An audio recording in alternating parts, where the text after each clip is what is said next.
devastating Hurricane Harvey seemed to come from nowhere, putting an abrupt end to the perplexing 12-year-long hurricane drought in the continental U.S.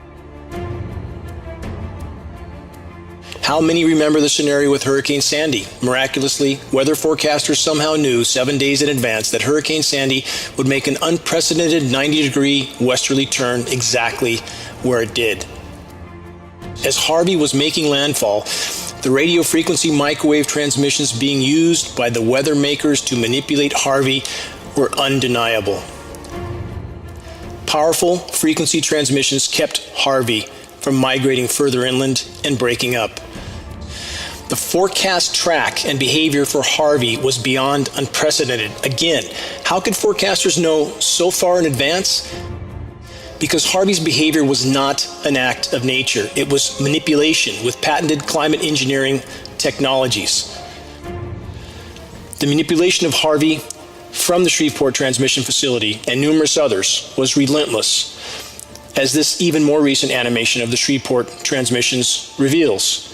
Wave after wave of migrating atmospheric moisture is held back and in place from the powerful radio frequency transmissions.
Este ciclón tiene un movimiento muy extraño. Normalmente los ciclones van hacia la parte norte. Este está avanzando hacia el sur. O sea, este está haciendo exactamente un movimiento contrario.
Economistas, banqueros, fondos de inversión y financieros se muestran cada vez más interesados en la crisis medioambiental. Afirman que pueden salvar el planeta a su manera, con dinero. Especies y bosques en peligro son tratados como productos financieros. La naturaleza es el dorado del siglo XXI. Un nuevo sector económico con promesas de inmensos beneficios para los inversores. Bancos, financieras, empresas y estados acuden atraídos por los beneficios. En Estados Unidos, la protección de las especies está en manos de estos nuevos banqueros. Empresas, inmobiliarias, constructoras de carreteras, cualquiera cuya actividad ponga en peligro la fauna salvaje tiene que pagar a estos bancos. La naturaleza no se produce para ser vendida. La naturaleza no tiene un valor económico intrínseco, que sea necesario hacer visible, que sea necesario revelar y que sería revelado por el mercado. Eso es lo que oímos a los que quieren la mercantilización de los servicios ecosistémicos, la comercialización de la naturaleza. Borneo es la tercera isla más grande del mundo. Sus bosques tienen casi 150 millones de años de antigüedad y hace un siglo cubrían toda la isla. En la actualidad, solo queda una tercera parte de ese bosque. Malua Biobank es una reserva forestal de 34.000 hectáreas en el Borneo malayo. La peculiaridad de este proyecto es que intenta dar un enfoque comercial y no benéfico a la conservación de la naturaleza. Las plantaciones de aceite de palma han sustituido al bosque primario. Ahora, la isla es un océano del monocultivo. La catástrofe ecológica es completa. En vez de que no valga absolutamente nada, que no tenga ningún valor, la compañía productora de aceite de palma tendría que pagar ese precio para poder destruirlo y cultivar. El Banco Malua vende sus bonos a productores de aceite de palma y a otras compañías procesadoras de alimentos de todo el mundo que usan ese aceite en sus productos. Esta es una lógica muy perversa porque quiere decir que el que tiene plata puede comprar los bonos y destruir la naturaleza. Los certificados de biodiversidad son permisos para contaminar, son permisos para destruir la naturaleza. Por eso este mecanismo es perverso. Ecologistas y banqueros. Esas son las nuevas caras de la conservación de la naturaleza. La banca ecológica apunta a los políticos con su arma económica. Proteger el medio ambiente es un nuevo negocio. Grandes regiones del planeta ya están contaminadas. Hay que coger el dinero allí donde pueda encontrarse. En Bruselas, la capital europea de los lobbies, hay entre 15.000 y 50.000 lobistas. Y la mayoría de ellos trabajan para corporaciones. El Consejo Empresarial Mundial para el Desarrollo Sostenible es un grupo de 200 compañías, muchas de ellas con un pésimo historial de problemas medioambientales, como Rio Tinto, Shell, BP, etc. Las mismas compañías que pertenecen a este grupo, en su actividad diaria real, en el lobby ante los gobiernos, presionan exactamente para lo contrario. Presionan para conseguir políticas que beneficien sus intereses comerciales, que no afecten a sus actividades, que no les obliguen a hacer cambios estructurales, que puedan seguir teniendo un impacto devastador sobre las comunidades y sobre el medio ambiente. Vale es una gigantesca empresa minera, miembro del Consejo Empresarial Mundial para el Desarrollo Sostenible. En el corazón del Amazonas, la multinacional explota la mina de hierro más importante del planeta. Y aunque Vale plante árboles voluntariamente para compensar su impacto, también sabe cómo convertir sus buenas obras en lucrativas acciones que vende en los mercados. Estas inversiones le permiten estar registrada en el Índice de Desarrollo Sostenible del mercado bursátil. Sin embargo, aunque afirme estar reforestando el bosque amazónico, Vale solo planta una especie de árbol, el eucalipto. En 30 años, todas las tierras con eucalipto serán un yermo. Hasta entonces, los mercados financieros habrán recompensado a Vale por su inversión verde. Finalmente, la multinacional obtendrá aún mayores beneficios vendiendo sus árboles para biocarburantes. Disfrazar un monocultivo como milenaria selva tropical amazónica es una de las grandes decepciones de la economía verde. Una mentira que consiste en afirmar que los mercados pueden proteger la biodiversidad. Esta es la principal solución ofrecida por los políticos internacionales y los mercados para proteger el planeta. Los países desarrollados pagan por plantar árboles en lugar de cambiar sus métodos. Los principales bancos y empresas han emitido los bonos verdes, un producto de inversión inventado por el Banco Mundial. Ya han emitido decenas de miles de millones de bonos con el objetivo, afirman, de que las finanzas trabajen para salvar el medio ambiente. ¿Qué garantía hay de que las así llamadas finanzas verdes sean beneficiosas para el planeta? La evidencia es muy clara. El precio ha llevado a la degradación y la destrucción. El precio y la financialización son una enfermedad que debemos derrotar. Es como un cáncer del planeta y de la mente humana. La única forma de salir de esta crisis ambiental es saliendo de una lógica de mercado, donde es el mercado el que nos domina, y pasar a una lógica donde es la conciencia humana la que define y decide qué es lo más apropiado para restaurar el equilibrio de la naturaleza.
Barcelona is part of Catalonia, which is a region that has been trying to leave Spain, but there's a lot of struggle about that. And not long ago, the mayor of Barcelona is said to have supported the Palestinian against Israel, and that is normally a way, if you want to get beaten up, that's the way to go. The targets they always choose are locations with a touristic value or a national identity, and also transports, like airports, train stations, bus stations, these type of things. This crazy guy who happened to leave his ID and driver's license in the car, very handy once again, in a rental van. I'm going to come back to why they're using rental things. So it's said that he started at the Plaza de Catalunya, which is the place in Barcelona. And it's a very symbolic place for Barcelona and the whole fight for Catalonia. Then another thing is that when there's multiple victims, there's always multiple nationalities. And this is, when they carry out these false flags, it is to involve as many countries emotionally as possible. The reason why they do all of these vehicle attacks are, we were talking about that, for preparing people for smart cities, so that the vehicles will be the problem. We're back to problem, reaction, solution. The vehicle is the problem, and the solution will be driverless cars. Now, they're going to make restrictions, or they're suggesting restrictions on van rentals and car rentals. When you look at the footage in Las Ramblas here in Barcelona, there's more than 200 CCTV cameras put up around this area. It's the most popular area in Barcelona. 200 cameras officially, not one of them working. Does that sound familiar to you? Then you have no video footage from normal people, and then it is all then blamed on Muslims or ISIS. ISIS keep taking responsibility, which I think is very kind of them, being a creation of the US and Israel, backed by Saudi, as the boogeyman. But that, yet again, you have to look at each and every single event, because sometimes, even though it's a so-called false flag operation, there can be real victims, but there are also many times only crisis actors, or it can be a mixture of both. I don't call these things a terror attack. I call them a media event where the product is terror. The product is fear, to pump it out to mainstream media, which they control to a large extent, so that the population will be totally terrified, thus accepting and even welcoming more and more control, more and more Robocops, more and more CCTV cameras, more and more body scanners in airports, train stations, and also justifying these incredible, horrific wars that are being started based on these alleged terror attacks that never took place.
de Macron se debe sobre todo a una operación psicológica contra la opinión pública y el pueblo francés en general. Hubo una gran comunicación, una gran operación de marketing político, consistió en vender como si fuese un producto de uso, una propuesta electoral que los franceses rechazaban tanto en comparación con el antiguo presidente o con Nicolas Sarkozy. Es decir, que la mayoría de los franceses que eligieron a Emmanuel Macron no lo eligieron para el programa que él proponía, sino más bien para, vamos a decir, romper con la política tradicional y para una esperanza de cambio. Al darse cuenta de que es la misma política neoliberal que sufren, que han hecho su vida una pesadilla, inmediatamente después del encanto, después vamos a decir de la emoción, cuando la emoción ya cae, pues hay una reacción, vamos a decir, sana, que es de volver a oponerse a todo lo que representa el presidente Macron.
Best not make any more threats to the United States. They will be met with fire and fury like the world has never seen. He has been very threatening beyond a normal statement. And as I said, they will be met with fire, fury, and frankly power, the likes of which this world has never seen before. Thank you. 우리의 핵과 탄도 로켓으로 심사를 가져올리지 않을 것이며 우리가 선택한 핵무력 강화에 대해서 단 한치의 양보도 없다는 것을 설명했습니다.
Si Corea del Norte lleva a cabo otra provocación, ignorando nuestras advertencias, tendrán que enfrentar un duro y severo castigo por parte de nuestras Fuerzas Armadas y de la alianza entre Estados Unidos y Corea del Sur.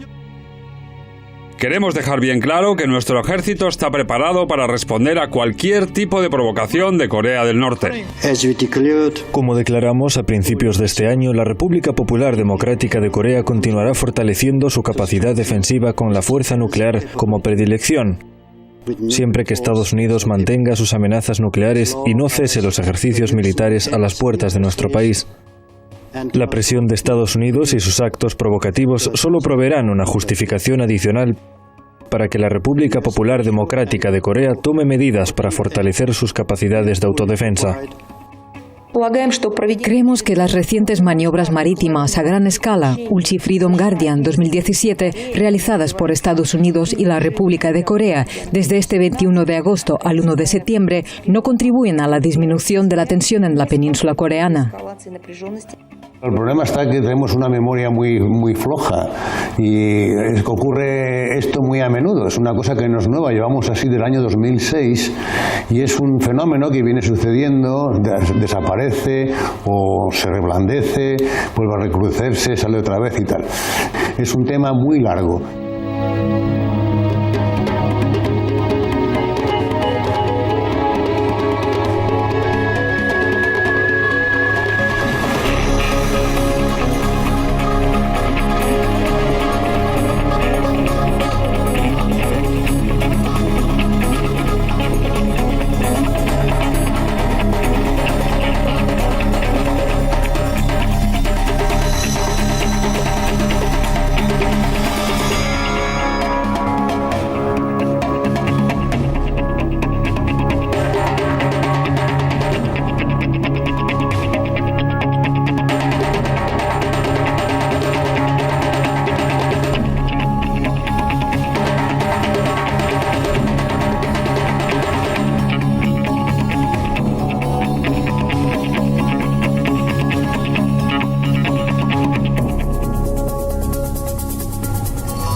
Вести диалог с людьми, которые путают Австрию с Австралией. С этим ничего уже не поделаешь. Таков уровень, видимо, политической культуры определенной части американского решения.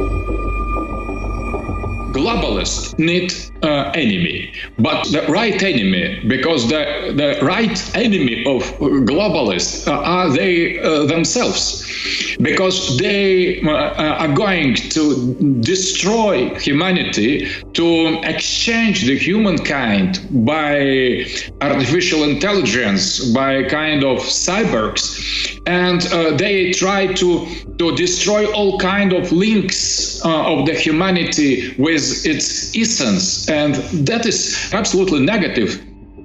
Their goal is against normality. And they need, in order to keep attention elsewhere, they need some enemy, and they have designated Russia as enemy number one. It helps to them to displace attention from the real crimes they commit. Our president is very democratic and very reasonable, very pragmatic leader. He refuses globalization. He refuses world government. He tries to defend and reaffirm and strengthen Russian sovereignty. That's all. Putin is obstacle for globalization, for fulfillment of the wicked plans of globalists. This battle is not political. That is a metaphysical battle that has nothing to do with short or superficial interests, national interests, and so on. The battle is much deeper than that. And Putin plays here the role of defender of Christian civilization, of traditional society, the defender of human nature. Globalization is a kind of very special ideology that tries to cut all links of human individual with collective identity, with church, with nation, with people, with ethnic, with tradition, and with gender as well. The gender politics is the actual weapon of the same globalist, ultra-liberalist theory. But when we start to oppose to liberalism, we are falling into the trap. We are either going to communism, that is false completely because it's the branch of the same roots, or we are embracing the kind of nationalism or fascism. That is as well the wrong way. And globalists, they use this attitude because they accuse everybody who is against them to be either communist or nationalist or fascist. We are human because we belong to some community, traditional community, organic, historical community. When the liberals, they try to cut all these ties, because for them, nature is something that should be overcome, that should be controlled, should be destroyed finally. The continuation of the same globalist strategy will signify in the next time, in the very, very near time to all the humanity, the end of the human. Now we should be united in order to fight against globalist elite that tries to manipulate Russians as well as Americans. Our peoples are on the same side of the front line.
5G is really the elephant in the living room that no one is paying attention to.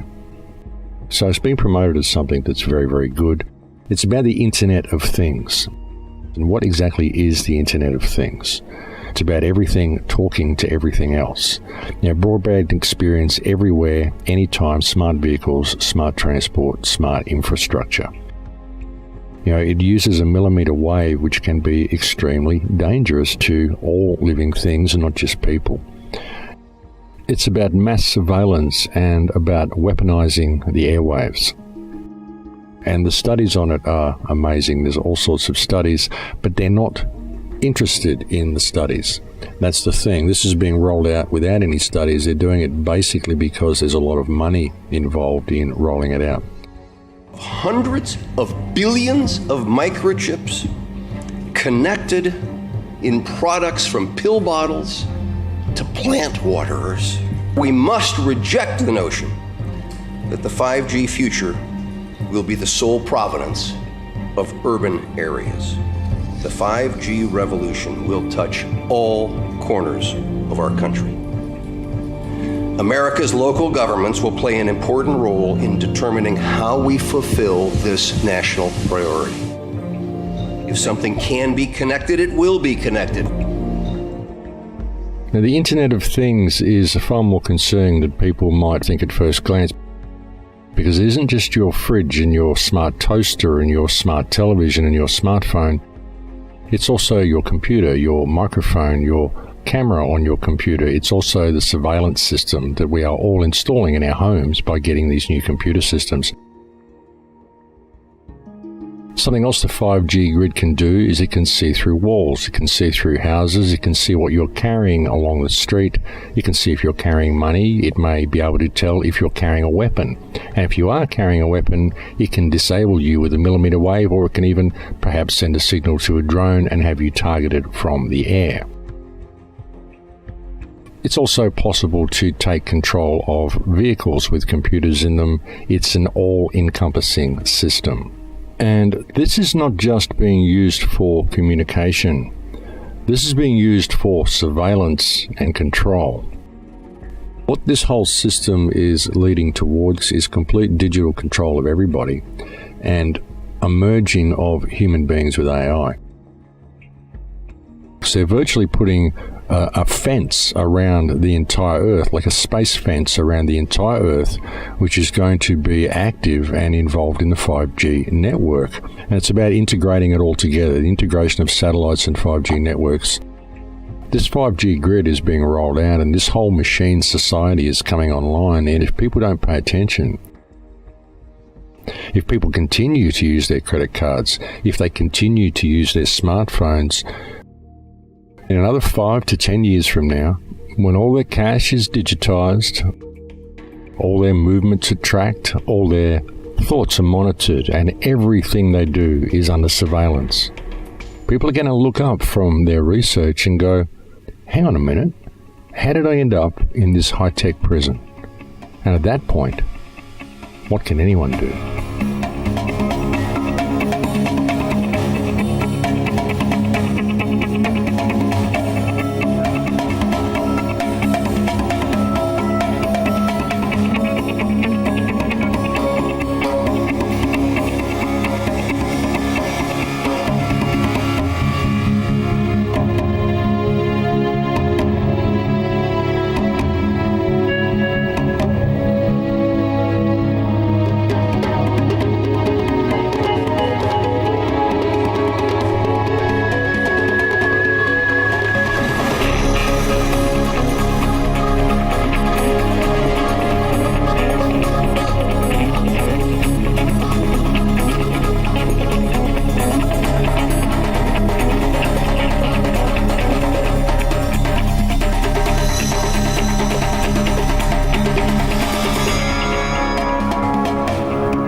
have lost control of the technology in our homes because the people who are putting this technology in our homes are never doing it to make our lives easier. They're doing it to control us. That's their agenda. And they are so wealthy and so rich, it doesn't really matter whether it costs them $500 million and they don't actually get their money back because they're working to orders. These controlled people are bringing up vast amounts of money to put satellites around the Earth to run 5G wireless from satellites. The cost is phenomenal. What you would normally do is build a phone mast and do it. But they want satellites because they don't want people turning them off.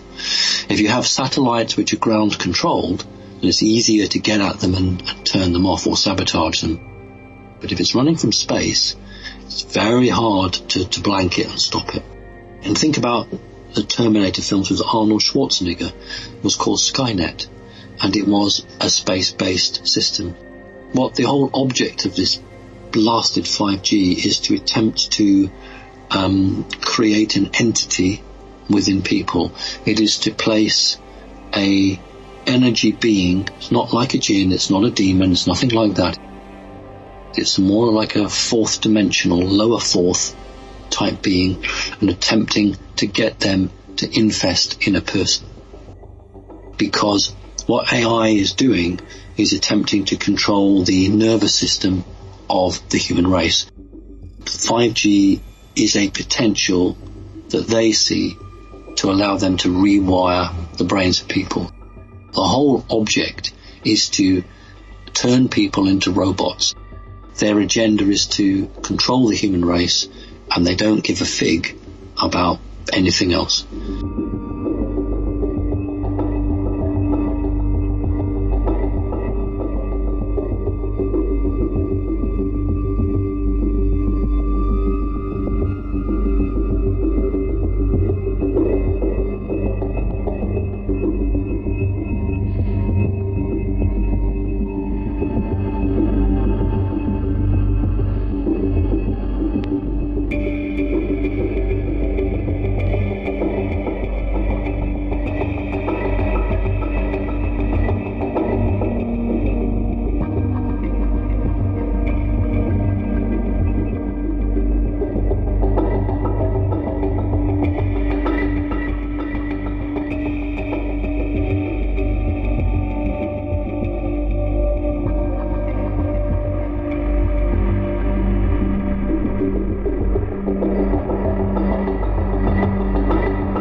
What the global elite have figured out, your house is a geographic feature on the face of the planet. But when you go out of your house and you go to a doctor, you go to a store, you go to, whatever, they lose track of you because your house is stationary, but you're moving. Well, the new theory in social engineering is we have to also set a geographic point, if you will, on all the moving objects in society. Cars move, people move, drones move, other things move.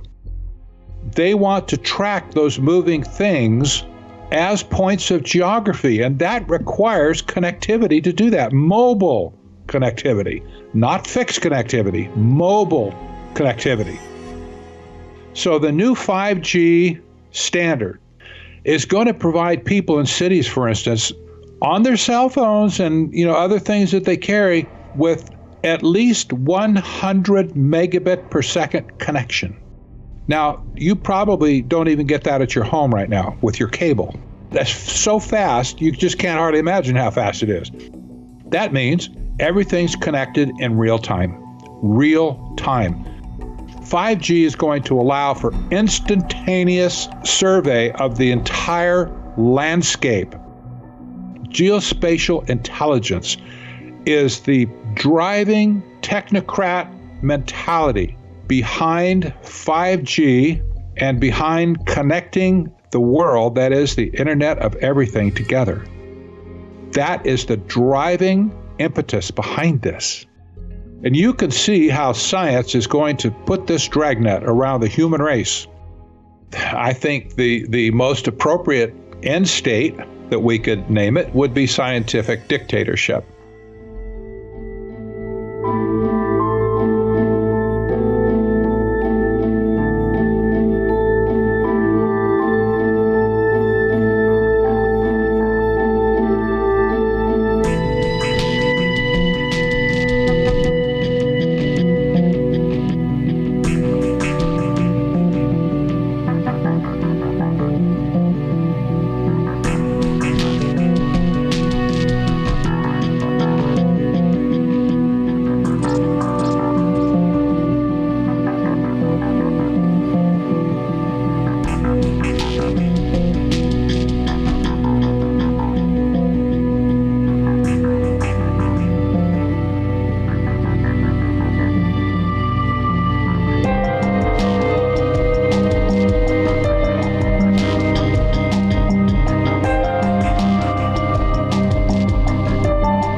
Como usted sabe, esperábamos ansiosamente la posibilidad de obtener imágenes de la presencia de objetos voladores no identificados en el cielo cuando ocurría el eclipse.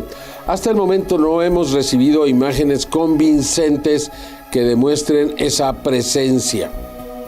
Como ocurrió en el 2009 en China, donde evidentemente la gente salió a ver el eclipse y grabó a estos objetos, al grado de que el gobierno chino se comprometió a dar una respuesta a lo que había sucedido y nunca lo hizo. También sucedió en México en 1991 y por esta razón pues esperábamos que en este eclipse también se dieran estos acontecimientos, pero lo seguimos esperando.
The secret space program is made up of basically paperclip scientists that came over after World War II. I also believe that our secret space programs are reporting to probably some key Anunnaki and off-world races that are actually lodged down in Antarctica at this time as part of the Nazi base. The bottom line with NASA and the secret space program, and why it should matter to Americans and the world in general, is that their money is going and being funneled right into these programs. And their children are also being used, abused, trained, segregated. They pick only the creme de la creme and bring them into the projects to work as scientists, engineers, to work on and off planet, et cetera, et cetera. A lot of my whistleblowers are those types of children who grew up in the program, were spotted at a very young age. The Terminator scenario on planet Earth is real. We have a Skynet chip. We have a Skynet organization. We have a network of nanosatellites that are watching our every move. We are a human experiment.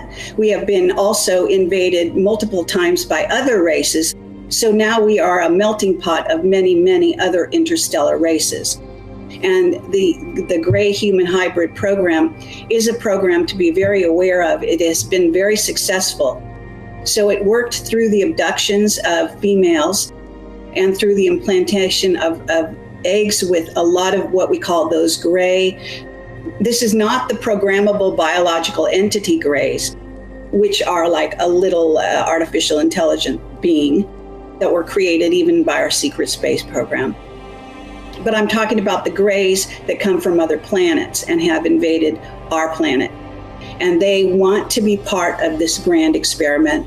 They want to have boots on the ground, and this is the way they do it. They put in their DNA, and then they reincarnate. The bottom line is that you've got a whole slew of wonderfully gifted children who are fully half gray on this planet now, who have come in through this Gray Human Hybrid program that the military was fully culpable in allowing to happen. The trouble with this is, and the trouble with being half gray and half humanoid, so to speak, is that you are going to be a lot less empathetic. You're going to be highly intellectual. You're going to also have a huge area where there's a lack of an emotional connection between the brain and the heart. And so this is a problem with some of the incarnating beings here to Earth at this time. In essence, we are food for a race of reptilians who have been trying to dominate this planet for eons. There have been interstellar wars with these beings. That's what the War of Worlds is all about. And we are continuing it here on and off the planet. My general sense is that you're very positive that we're going to win this War of the Worlds, and that human consciousness, human empathy, and human love is ultimately going to triumph. Yes, and we are far more intelligent than we give ourselves credit for. So the bottom line is that our emotional intelligence, which is a combination of our, intellectual and heart sort of awareness, this resonant sort of composite, and our souls are incredibly intelligent, and we will bypass, and we do bypass artificial intelligence in this way. And this is how we can deceive the state. This is how we can deceive Big Brother, etc., is by using that resonant ability and also the Kundalini energy that we come by through our birthright. The bottom line is we are linked to Source and through our higher selves, and we have actually multiple incarnations simultaneously. So this is simply a vehicle, this humanoid body, but we can have complete mastery over it. We are slowly but surely connecting the dots and realizing that we have been slaves, a slave species, to other races that have wanted to dominate Earth for eons. So we're breaking out of that shell, so to speak. So we're discovering new things about our past, new truths, new intelligence that we had that was once has been lost for eons is coming back to us. new memories, the memories of the past, present, and future. We are time travelers. By nature, that's the nature of our genome and our abilities. This is facilitating this awakening here on planet Earth. And part of that awakening is starting to recognize that the original human body was actually immortal. We are an interstellar species that has a long history going into the future. Whether we stay on Earth or leave Earth or go out into the multiverse and inhabit other planets or not, it doesn't really matter. We are the safeguards of the library, the genetic library here on planet Earth, however, and we do need to defend sovereign ground.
The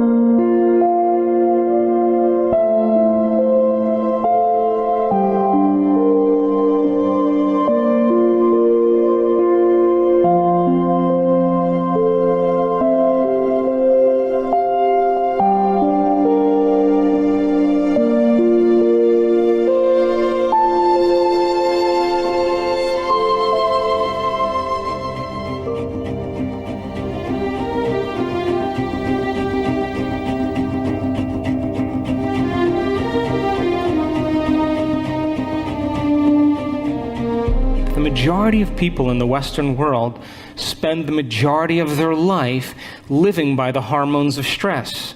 Now, stress is when your body's knocked out of homeostasis. Now, you have three types of stress. You have physical stress, you have chemical stress, and then you have emotional stress. And each one of those things knocks your brain and body out of balance. We can turn on the stress response just by thought alone. You can begin to think about some future worst case scenario, and because the privilege of human beings is that we can make thought more real than anything else, we can focus on that possibility to the exclusion of everything else. And you can knock your body out of physiological balance just by thought alone, and your body, as the unconscious mind, believes it's in that experience in the present moment. And we can unfold past bitter memories that are tattooed in the recesses of our gray matter, and like magic, we bring them to life, and in that moment, it's real. And we know that the hormones of stress dysregulate and downregulate genes to create disease. So that means then your thoughts can make you sick. So here's my question. If your thoughts can make you sick, can your thoughts make you well? The hormones of stress, though, give the body and brain a rush of energy. And it's like a narcotic. It becomes a drug, and people become very addicted to the adrenaline and the stress hormones, and they use the problems and conditions in their life to reaffirm their emotional addiction so they can remember who they think they are. The bad relationship, the bad job, the terrible circumstances, all of that is in place because the person needs that to reaffirm their emotional addiction. So then if the hormones of stress become like a narcotic, and you can turn on the stress response just by thought alone, then we could become addicted to our own thoughts. You know, like if you have an insecure thought, you begin to feel insecure, right? So if the body has been conditioned to the mind of insecurity, don't you think then the moment you're no longer going to think insecure thoughts and fire and wire those circuits in your brain, and then produce the blend of chemicals for you to feel that way, don't you know your body is going to do what? It's going to look back up at your brain and say, hey, I modified my receptor sites for you. We've been doing this for 20 years. I'm counting on those chemicals coming. Now you're just going to stop? And it's going to start sending signals back to the brain. So when we live by the hormones of stress, and all of the energy goes to these hormonal centers and away from the heart, of course the heart is going to be the first organ that's starved of energy. And the hardest part about change is not making the same choice as you did the day before. Feelings and emotions are the end product of past experiences, and we can remember experiences better because we can remember how they feel. If the environment signals the gene and the environment produces a chemical reaction, then as long as you're feeling the same way every single day, there's no new information coming from the environment, and you keep signaling the same gene. And if you keep knocking your body out of balance, that imbalance becomes the new balance, and you're headed for some type of disease. And I'm living by the same emotional reaction, one long refractory period. And if you keep it going on for years on end, that's called a personality trait. And most people wear their emotions layer by layer, and they believe that's who they are. then the body literally is living in the past. And we can't create a new future holding on to the emotions of the past. We try to use our brain to change our brain. We try to use the ego to change the ego. We try to use the program to change the program, and it only endorses it. When you become pure consciousness, and we have all the biological and neurological machinery to do this, by the way, you come preloaded with everything you need. You don't need anything else. That when you forget about yourself and you become pure consciousness, a thought impossibility, the moment you are consciousness, now you have dominion over your body. So then if you're working on your anger and your frustration, and I'm working on my fear and my anxiety and my judgment, and I'm taking care of me and you're taking care of you, then everybody was doing that, we would sooner or later start to see some change in the world.